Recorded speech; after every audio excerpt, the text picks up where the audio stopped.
La rédaction de France Bleu a décidé de se pencher sur les grands thèmes de la société. Aujourd'hui, le burn-out.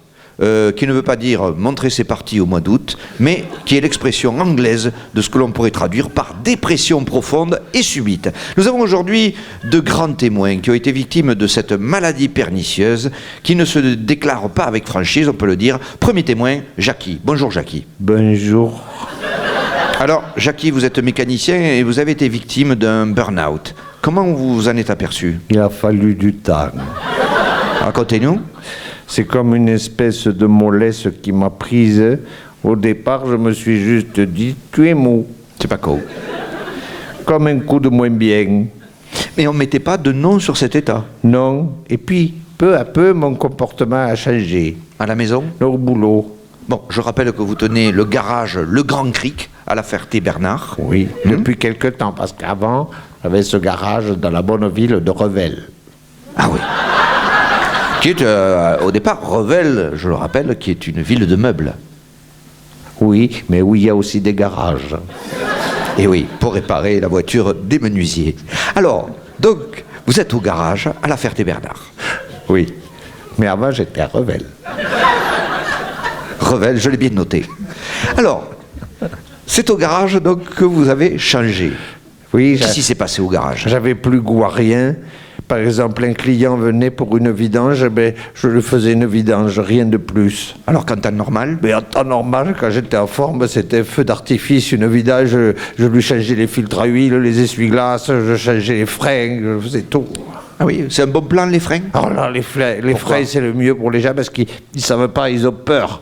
Alors, si on leur dit, oh, les freins, oh, ils disent, changez tout, changez tout. Et évidemment, vous le faisiez. Mais tout le temps. Et puis là, plus rien. Vous voulez une vidange? Je vous fais une vidange. Quand j'étais au plus profond de ma dépression, il m'est arrivé de ne faire payer qu'un demi-bidon d'huile. Oula! Vous avez touché le fond, quoi. Exactement. C'est là que ma femme a pris le taureau par les cornes. Oui, car je crois qu'en plus d'être dépressif, vous étiez pas mal cocu. Pas mal. Elle me dit, Jackie, tu n'es plus le même, tu factures un demi-bidon d'huile. Tu m'as pas changé un essuie-glace depuis 3 semaines. Et c'est donc là que vous consultez et on vous traite pour un burn-out. Putain, en 15 jours, c'était reparti. Double plaquette, filtre à huile, clignotant, pneus réchappés, facturés comme des neufs. Putain, je pétais le feu. Vous aviez repris goût à la vie. Oui. Quel témoignage. Merci beaucoup, Jackie. Oui. Notre deuxième témoin sera une femme.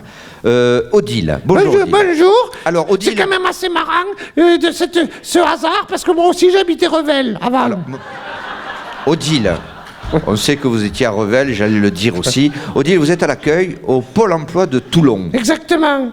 Alors, attendez, je me mouche, parce que j'ai été vraiment ému par le témoignage de Jackie le mécano. On a tous été émus. Alors, Odile, racontez-nous votre burn-out. Eh bien, c'est le même mécanisme, coup de fatigue, un coup de moins bien. Ah oui. Alors, votre comportement a changé. Eh bien, au travail, comme Jackie. Vous êtes à l'accueil au Pôle emploi de Toulon. Oui. Et comment ça se passe? Et d'un coup, je deviens gentille. Au Pôle emploi? Oui. Ah, c'est fou. Et me voilà de renseigner les gens. Comment, vous n'avez pas tous les papiers? C'est pas grave, j'ouvre quand même le dossier. Vous me les amènerez quand vous pourrez. Ah, alors, je crois que ce sont vos collègues qui ont repéré le malaise. Ah oui, un jour, j'ai vraiment trouvé du boulot à quelqu'un. Au Pôle emploi? Non, mais on rêve. Et attendez, c'était une personne de couleur. Oh là! Mais un emploi normal? 1800 € par mois, un CDI. Et évidemment, ça dépassait l'entendement. Ce sont mes collègues qui m'ont sauvé et je les en remercie. C'est nous qui vous remercions, Odile, pour votre témoignage. Alors, vous aussi, ayez l'œil sur le mal-être de vos amis, parents ou collègues. Une institutrice qui mit des vins en dictée, méfiance, risque de burn-out. Un plombier qui surfacture pas son déplacement, danger. Un train par à l'heure, même chose. Un pilote d'Air France qui refuse de faire grève, on y est. Un prof qui accepte de parler aux parents d'élèves, on y est aussi. Un Sarkozy qui parle calmement à Juppé, on y est, c'est le burn-out.